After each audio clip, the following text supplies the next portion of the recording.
In 1995, director Joel Schumacher took his first swing at the Batman franchise with Batman Forever, a colorful and upbeat take on the character, and an obvious change of pace from the two darker and gothic films that had come before, in order to market itself to a wider audience, mainly children. As I've grown older, I've started to enjoy this film less and less the more times I watch it. Don't get me wrong, it's always been a bad movie, but I do find some elements work in it, like the death of the Flying Graysons for example, and some of the more unsettling and serial killer-esque scenes with the Riddler. Despite Schumacher's second attempt, Batman and Robin, being a complete and utter failure, universally despised by fans and critics alike, I'd have to say it's the better film of the two in my opinion. Yeah, Batman and Robin is a mess, and filled to the brim with cheesy moments, over-the-top special effects, and campy one-liners, but it at least knows what it is. It doesn't try to be anything different. In that sense, Batman and Robin is at least consistent. Terrible, but consistent.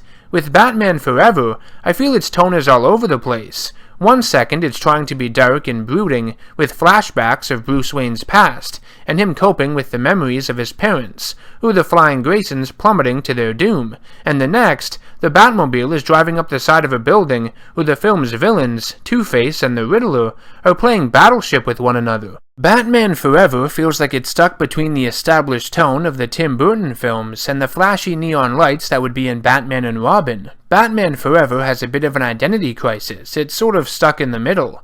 I find the film far less entertaining than Batman and Robin. It's uninspired, the side characters and the performance of Batman himself are stale, and even the action and set pieces don't hold up as well. Both films are bad Batman movies, but I find Batman and Robin to be much more memorable, despite it being a dumpster fire. It's a glorious and funny dumpster fire. Batman Forever is just a forgettable and mediocre one. Really, it's just a case of pick your poison though, isn't it? Today, I wanted to take a look at and review the official comic book adaptation of the Batman Forever film, released in 1995. I'm curious to see if it provides us with any new insight on the movie, or offers us any new ideas, maybe even surpass what the original film brought to the table. I doubt it, but who really knows until we dive right in. We begin with the script for the movie fading into the comic and a security guard yelling for a Dr. Burton. Subtle.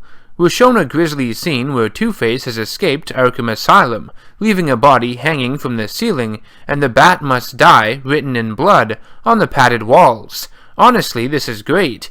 It was even a deleted scene in the actual movie, which would have helped it establish the darker side of the Two-Face character a little better than what we got. Already the comic gets a point over the movie for including it here. Just like in the film, we have a news anchor run down the events which led to the creation of Two-Face. Acid was thrown on District Attorney Harvey Dent's face during a trial by a mob boss he was prosecuting, and it caused brain damage on his left side. Yup, no split personality beforehand, like the amazing Batman animated series. Here, it's just acid causing brain damage. That's why he's so evil. During an inspection of Wayne Enterprises, Bruce Wayne is violently interrupted by Edward Nygma, who goes on to explain how Wayne is his idol, and that he has been working on a device that manipulates brainwaves and beams television signals into the human mind. Bruce tells him that tampering with people's brainwaves is wrong, and raises too many questions, or I guess question marks. Once again, subtle. Of course, Enigma is crushed, and Bruce is called to his other job. The bastard still managed to squeeze in that drive-thru joke, and Batman, in the Batmobile, makes his way to Two-Face. The exchange with the security guard here Tommy Lee Jones delivers in the film, which is one of the only accurate sequences of dialogue that have a firm grasp on Two-Face as a character, is done quite well here, even with a few added-in lines to boot. Counting on Badass to rescue you? Are you gonna kill me? Might not. We're of two minds on the subject. What say we flip for it? What could be fairer than the random toss of an honest coin? Life or death? Exhilarating, isn't it? The suspense, sudden death or a new lease on life, truly makes a man live in the moment. You're in luck. You get to live to whimper another day. Two-Face lets him live, but decides to use him as bait to trap Batman. And I'm reminded how much I hate this neon-lit Gotham City. It's terrible. Anyways, Batman arrives, meets with the ever-forgettable and bland psychologist and love interest, Chase Meridian, played by Nicole Kidman in the film, before making his way into the building via elevator, dodging bullets and beating up some of Two-Face's thugs. He also uses what I can only assume is a glue gun. Guess they didn't want to draw that weird wobble guy. And Batman karate chops one of the thugs in the throat, though it looks more like a clothesline. Batman finds the security guard, but Two-Face locks them in a vault before it begins to fill with acid, the same acid that scarred Harvey Dent. Two-Face lifts the vault with a helicopter and tells Batman that despite them being former friends who teamed up against evil, he is getting revenge against Batman for leaving him at Arkham. Yet again, slightly more effective than the film. He's actually saying things Two-Face would say, not just laughing. Batman saves the security guard, and then cuts the chain and lets the vault plummet back into the hole. That's not dangerous whatsoever. Goodbye to that pointy-eared, steroid-eating, rubber-suited, cross-dressing night rat. Jesus, that was overkill. Cross-dressing? I mean, not really, but okay. The helicopter approaches the Lady of Gotham. Two-Face bails with his parachute, and Batman dives into the water, praying to God his suit floats and he can swim in it. With that limited neck maneuverability, I have my doubts. We then cut to Wayne Enterprises after hours, where Edward Nygma has tied down his supervisor strictly and uses his device to sap his brainwaves and grow smarter. Afterwards, Strictly fires Nygma, and Nygma proceeds to throw him out a window before asking himself why Bruce Wayne has it all and not him. You're the question mark guy, you figure it out. Honestly, the movie does a much better job with this scene, and the moment he destroys the security camera is actually kind of unsettling. Just like in the movie, Commissioner Gordon accepts that Strictly's death had to be a suicide. It's not like he has a team of detectives that can look into it or anything. Bruce Wayne receives a riddle. If you look at the numbers on my face, you won't find 13 anyplace, and the image of it unfolding looks just as odd as it does in the film. Wayne then goes to the office of Chase Meridian to have the riddle analyzed, and within a single page, it speeds through everything in this scene, beat for beat from the movie, really quickly, and you barely have any time to react to it. The wacko line, Bruce asking her to the circus to get her out of her clothes and into a dress, everything. This page has the worst pacing of the comic yet, but then again, you can't blame them. They had to adapt the movie, which is 2 hours long. The comic is a little over 60 pages, so pacing issues are bound to happen. They arrive at Gotham's Hippodrome where the circus is underway, and the Flying Graysons are performing their acrobatic act. Bruce asks Chase if she wants to go rock climbing with him, and she says she's met someone else. She actually looks like a corpse that has been propped up. Their chemistry is just as stale and wooden as it is in the movie. Two-Face hijacks the performance and threatens the audience with explosives. Because Gotham's richest are here, he believes one of them has to be Batman and should surrender themselves. Honestly, this was a clever move if you think about it. Even in the movie, I think it worked well. The Flying Graysons try to defuse the bomb, but Two-Face flips his coin and it lands scratch side up. So, Two-Face aims his gun at the rope suspending Dick Grayson's parents and fires, snapping it, and they fall to their deaths. Dick had just gotten rid of the bomb, and he looks on in terror at the sight below. In the Batman Forever film, the death of the Flying Graysons was one of its more accurate and emotional segments, probably the best storyline aspect of the entire movie, if I were to be completely honest. Dick is meant to stay at Wayne Manor for a bit, but decides to bail in order to hunt down Two-Face. Bruce tries to talk him out of it, and tells him to fill up in the garage before he leaves, and bribes him with run-down motorcycles, telling him anyone who can fix them up can keep one as a fee. We then cut to Batman meeting Chase Meridian on the top of police headquarters. Just like in the movie, it's pointless. Skip. Then there's the dumb Batmobile chase scene, which also served no purpose in the film. Instead of driving up a wall, however, Batman smashes through the side of a bridge, and the Two-Face thug following him hits the side of a building and dies while Batman drives off. Okay. While Two-Face is deciding what to eat at his hideout, the Riddler walks out from the shadows and introduces himself. Oh yeah, I forgot he was in this. He makes hand shadows for Two-Face and shows him his device, which makes the user of it smarter. Riddler continues to explain his plan of creating a bigger empire which will eclipse Bruce Wayne's, and his intent to help Two-Face solve the greatest riddle of all: who is Batman? After they go on a crime spree and steal millions, they sit back at their island hideout and take hits of the device as if they are doing drugs. It's actually kind of funny.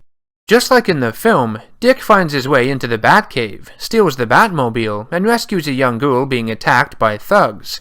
However, rather than get emotional at Bruce Wayne, who rescues him in the film as Batman, we get the argument back at the Batcave, with Bruce already dressed in the costume. It doesn't make as much sense.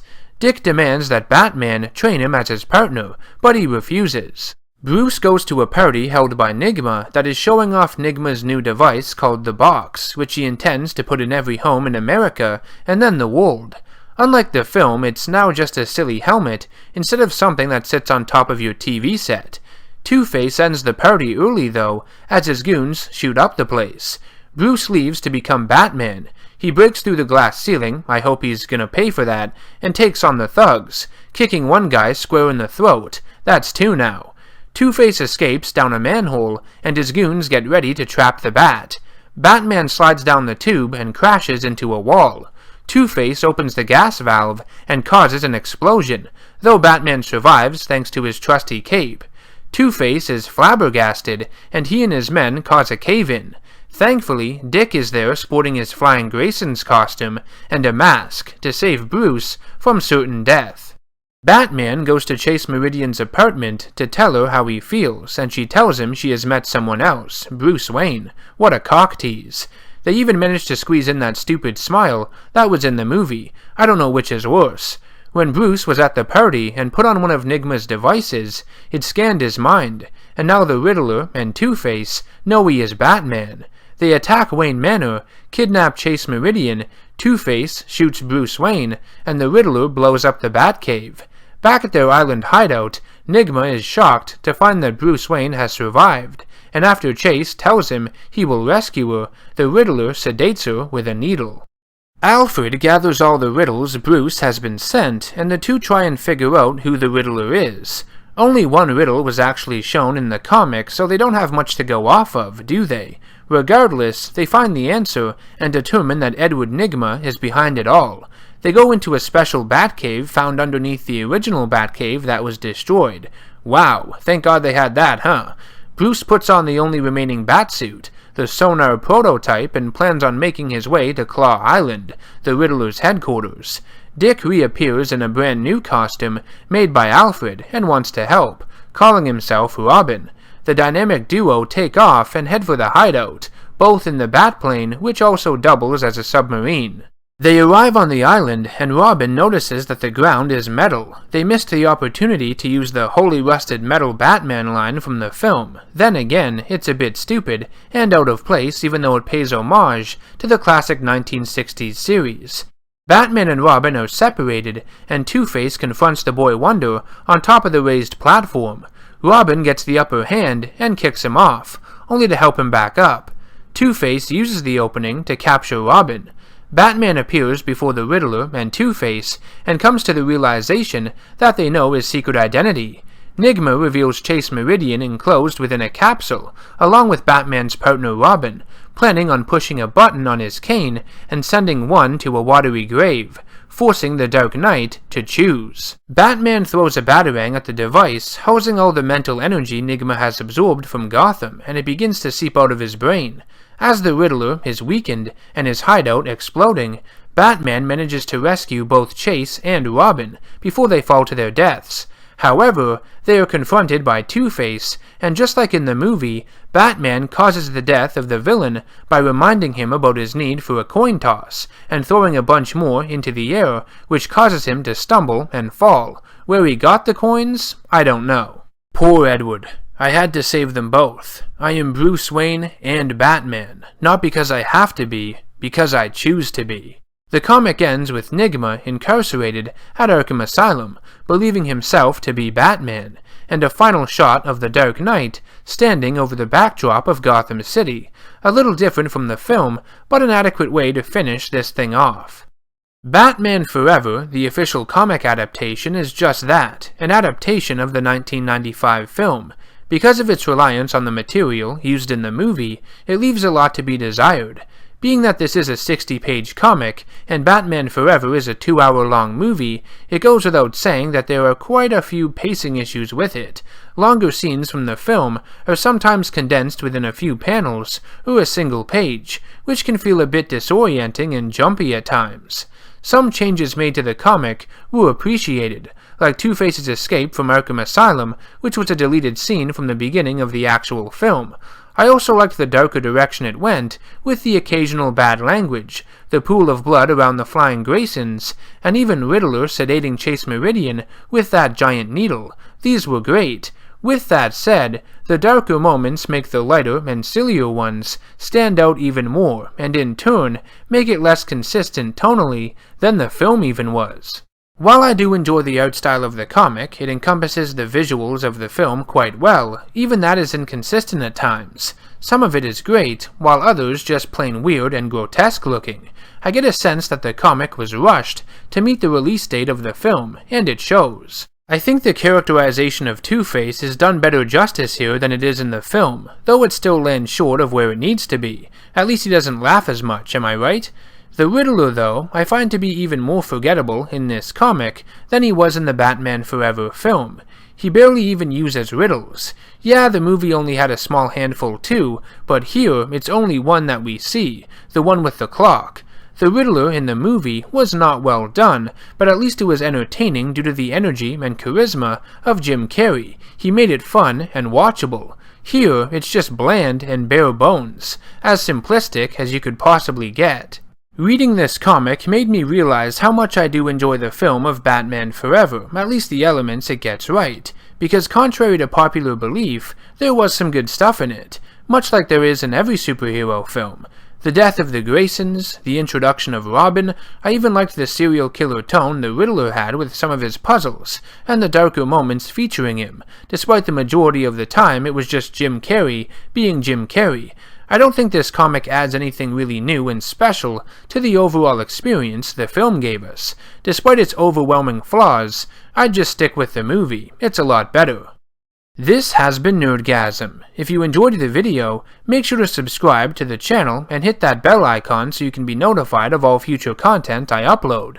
Let me know any comics or comic storylines you'd like me to take a look at in the future, and as always, take care of yourselves and I will see you in the next one.